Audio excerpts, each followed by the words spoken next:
Okay guys, so underneath this car you've got I hope you can see you've got a rear diff which tells me that this is a four-wheel drive vehicle. Okay, so what is up guys, welcome back to the channel.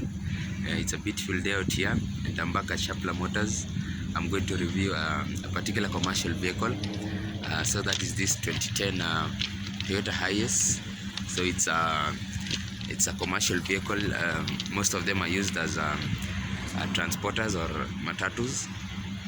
I'm going to review it. I'm going to tell you how many seats you can get with this particular car. Okay guys, so starting off from the exterior, as you can see, it's a really appealing vehicle. I believe in China, majority of these cars actually are not used as commercial vehicles. Most of them are actually luxury vehicles. Same goes to Japan. Most of them are pimped down. It's pretty basic. You've got a plastic bumper, the basic white paint you get from the factory. As you can see, hubcaps. Those are pretty small wheels, don't you say? So this particular vehicle came out, I believe, in 1989. So it's had a good lifetime. So this particular one in Kenya, it's called the box. As you can see, it's shaped like a box.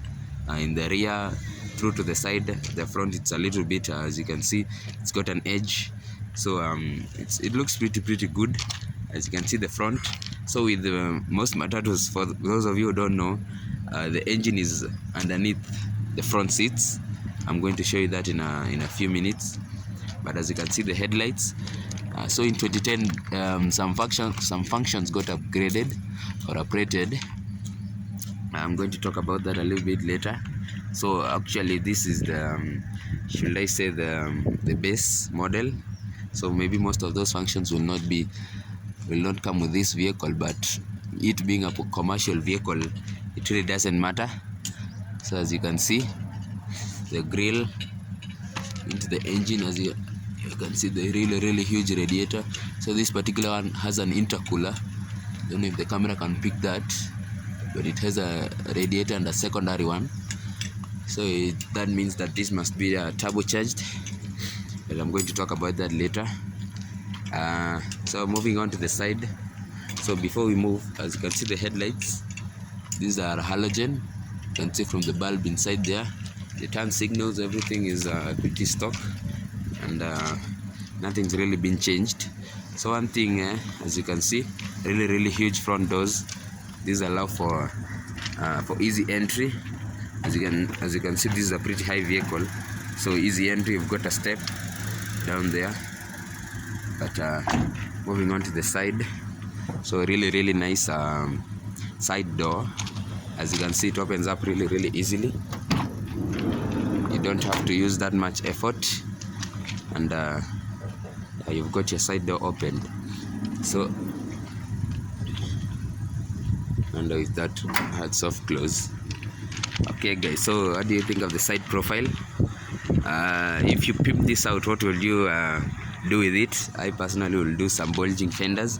As you can see, the panel right there is best suited for that. Okay, so moving on to the trunk. It's a really light trunk. You can just see it from the size of it. Yeah, so that's the back of the Toyota Hiace. As you can see, the load capacity is 1,000 kilos, which is pretty good. We've got a nice flat tail lights, as you can see. So guys, there's not that much to talk about. Most of you have seen these on the road. These mostly are used as shuttles. Shuttles are long distance traveling vehicles. So say from here to Eldoret, that is my hometown. Yeah, you can use one of these. It's pretty fairly priced.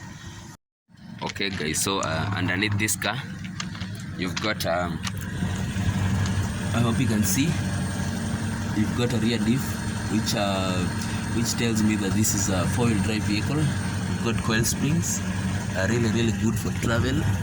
And as you can see, you've got catalytic converters, which can be turned on from the cabin to prevent excess exhaust gases. or harmful gases into the air coming out through the exhaust. So this particular car is sitting on a 185/75 with the rim being 15. As I mentioned, it has hubcaps, and yeah, so really quality. So how about we move on to the interior and continue.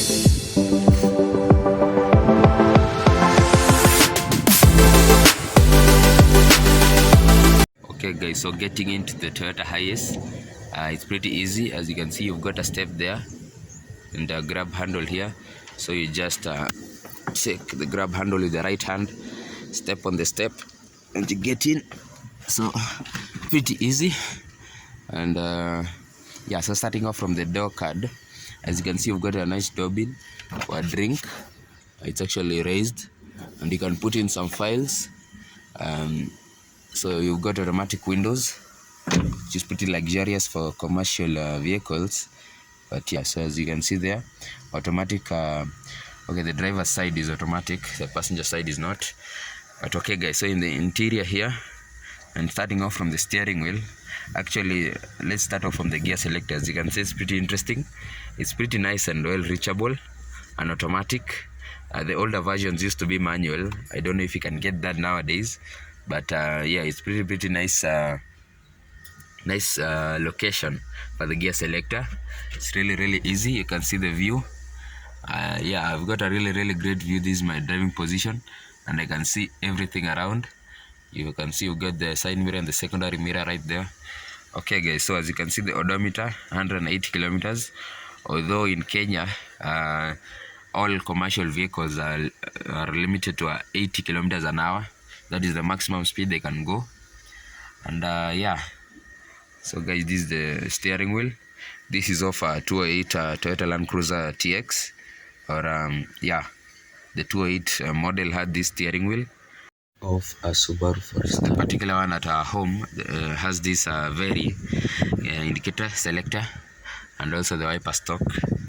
And yeah guys, so as you can see, pretty nice. We've got an aftermarket infotainment system. I believe this is some extra storage. Yeah, so cup holders for the passengers. Everything is really nice in here. You've got the knob AC controls. Really easy to use. I really like that they use those in here, so you will not get distracted while driving, and most of the drivers do long miles in this.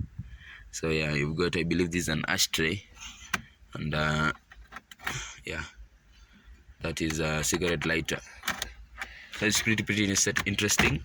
You've got the glove box. It's got your user manual and I believe some extra stuff in there. I don't know, this is not a secondary glove box, but yeah, so it's pretty nice in here. As you can see, the hollow space, so you are seated pretty comfortably. These seats are really comfortable. The cloth material used, really nice. So guys, what do you think? Should they have put in a sunroof? That would have been really interesting. But okay, so how about we move on to the back. So guys, as you can see, you've got double doors, double side opening doors. You can delete one once you make this into a commercial vehicle, but as of right now, it's really interesting. Okay, so before I move in, I want to show you the hardwood floors in here. Okay, I'm not sure if these are hardwood, but they're wood floors in here, so it's pretty interesting. You've also got a lower deck, I believe some extra storage space for something. So really interesting. Also, getting in here, it's not that hard as you'd expect. You just climb over that and you're in. Okay, so headroom in here, it's pretty low because of the raised floor. But as you can see, this is the rear seat. There are no more rear seats. Once you purchase this vehicle, you have to also account for the extra seats. But as you can see, I've got, like, I can fit a whole bag of maize or a whole guinea of maize in here. Hold it with my feet. So as you can see, for the driver, he's got some extra cup holders on in the middle seat. And yeah guys, so I believe this is to lock the door. That way it's locked. Nobody can open it from the outside or from the inside. You've got a little window here. this is actually the only window and in the back this particular van. But you can, as I said, you can account for those once you purchase this vehicle. Most of them, that's how they come. And so the people add on the extra stuff. So guys, what do you think? This I'm going to show you headroom. See, not that much because of the roof. So how about we move on to the engine, because as I mentioned, this particular car can hold 1,000 kilos, yeah, give or take, and that's a lot. That's about let's say 10 people. So how about we move on to the engine? Okay guys, so with this particular van from Toyota, you can get it in 2 engines. One of them is a petrol engine, and it's the 2 TRFE petrol engine. That is as from 2012. Since this is a 2010, you get the 1 TRFE. Okay, I'm not going to show you the chassis number, but yeah, that's the engine that's in this particular vehicle. And the second vehicle is a diesel engine, a 3-liter diesel engine. That's the D4D. For those of you who know the Toyota Fortuner, yeah, it comes with a D4D. That is a diesel engine, a 3-liter one. Yeah, so as you can see, this engine, it's an inline 4. Yeah, inline 4 engine, and as I mentioned, it has an extra radiator or an intercooler, but I don't see a turbo in here. So I'm guessing this particular one is not turbocharged, and maybe that's just for extra cooling because the engine is literally covered. So guys, how about we crank up this engine and hear it?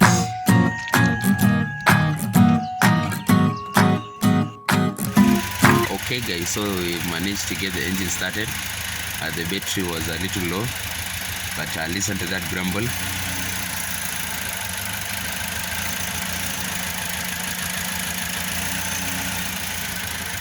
Yeah guys, so it's actually vibrating, but don't worry, as you can see, we've got a heat shield and all that stuff, so it can protect you from the vibrations and all the rattle, all the noise when you're on the highway. So guys, this particular car has 145,000 kilometers on it. Yeah, so as I was talking about the extra features that you got with the 2012 Hiace, or rather the 2010, because this was upgraded from the previous model. So one of them is light. When you turn on the car, or when you're actually coming towards the car, you unlock it, the lights, as you can see, it has the door function right here. That is when the door is open, so it will not turn off once you close the door. It will stick on for a while, so that even during the night time, nobody will accost you or prevent you from moving with your car. So it's actually a security feature. You've got tons of other things. I'm going to mention them in the description box down below. So I hope you guys enjoyed, and as of now, I'm Houtigan and I'm out.